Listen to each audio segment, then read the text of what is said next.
Hey everyone, welcome to The Explainer. So today, we're pointing our magnifying glass at an absolute legend in the retail world. I'm talking about a price tag so famous, so universally recognized, and so incredibly stubborn that it practically has its own cult following. We're exploring the 150 mystery, Costco's untouchable hot dog. It's a legendary business story full of absolute chaos, so grab a seat and let's get right into it. For 4 straight decades, through massive economic booms, devastating stock market crashes, and wild global inflation, the $1.50 Costco hot dog and soda combo was completely untouched. It was basically a fixed point in a rapidly changing world. This quarter-pound, all-beef staple has been a food court institution, well, until right now. Okay, let's dive into this because a massive, unprecedented update to this menu item literally just dropped at Costco warehouses nationwide. It is the biggest change the combo has seen since it was originally introduced way back in the 1980s. But before we reveal exactly what that brand new change is, we really need to understand the sheer, mind-boggling magnitude of what we're talking about here. Section 1. The Unbreakable Combo. A scale you won't believe. You see, this isn't just some quick snack you grab on your way out the door. It's a massive logistical operation. We're talking about 135 million. That's the average number of hot dogs Costco is selling every single year as of 2018. 135 million. It is a completely jaw-dropping figure for a single grocery store menu item.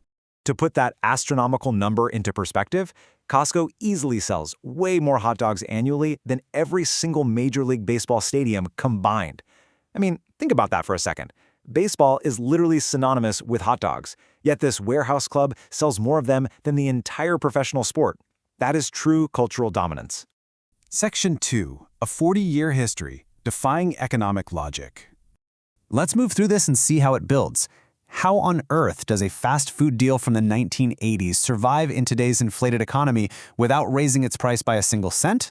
Well, the combo was first introduced at a hot dog cart outside a San Diego Costco in 1984 for exactly $1.50.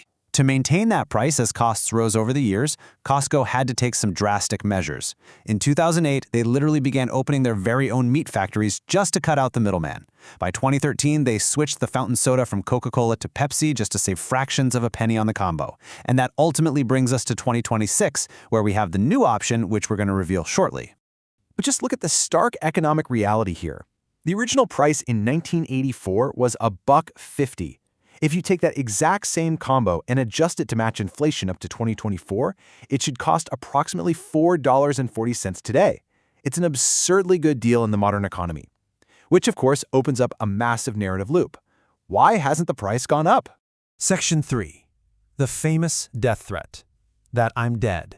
Let's lean into a little bit of wild corporate drama for a second, because the founders went to absolutely hilarious lengths to protect this price tag. Back in 2013, the business was taking a heavy financial hit on the food court. Former Costco CEO Craig Jelinek went to the company's co-founder, Jim Sinegal, practically begging for a price increase. Listen to this quote from Jelinek. "Jim, we can't sell this hot dog for $1.50. We are losing our rear ends." There was very real, palpable panic over the financial losses they were taking on every single combo sold. And Jim Sinegal's response? It's gone down in corporate history as an absolute legend.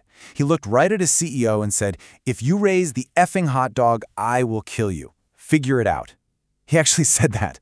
In fact, when a Seattle reporter once asked Sinegal what it would mean if the price of the hot dog ever actually went up, Sinegal simply replied, "That I'm dead." The $1.50 tag wasn't just a price, it was a completely non-negotiable part of Costco's identity.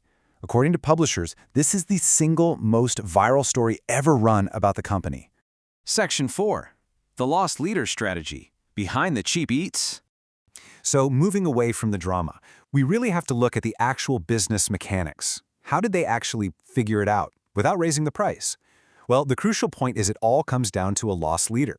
This is a pricing strategy where a product is intentionally sold at a financial loss just to attract customers into the store. The idea is that once they're inside, they're going to buy much more profitable items. You come in for the incredibly cheap $1.50 hot dog, and while you're walking through the warehouse, you end up leaving with a $1,000 flat-screen TV, a kayak, and a giant tub of mayonnaise. But you know, a loss leader only works if you tightly control the bleeding. Here is exactly how Costco pulled it off. First, they vertically integrated. They built their own massive meat processing plants out in California and Illinois. Second, as we mentioned, they swapped soda brands just to shave pennies off the overhead. Third, they strictly enforce their active memberships. You can't just walk in off the street anymore. You absolutely have to scan that membership card. And finally, they rely on a strict cost-plus fair markup strategy across the entire store to offset the food court losses. Section 5. The Big Water Bottle Swap. The 2026 Reveal. Which finally closes the loop on that mystery we opened with. After 40 years of standing completely still, what is the brand new change? Well, for 4 decades, you had the classic combo, your quarter-pound hot dog and a 20-ounce refillable fountain soda. But the newly rolled-out option? You can now officially swap your refillable fountain soda for a 16.9-ounce bottle of Kirkland Signature Water, all while keeping that legendary $1.50 price tag.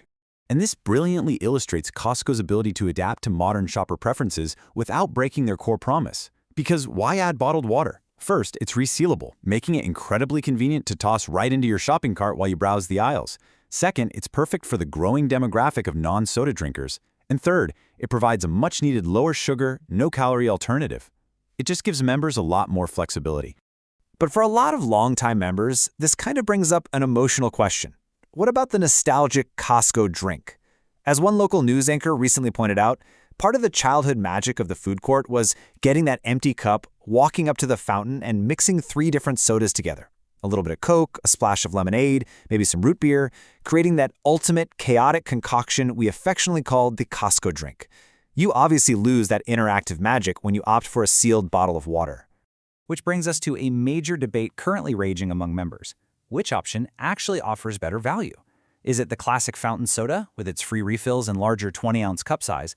Or is it the grab-and-go convenience and health-conscious choice of the sealed 16.9-ounce water bottle?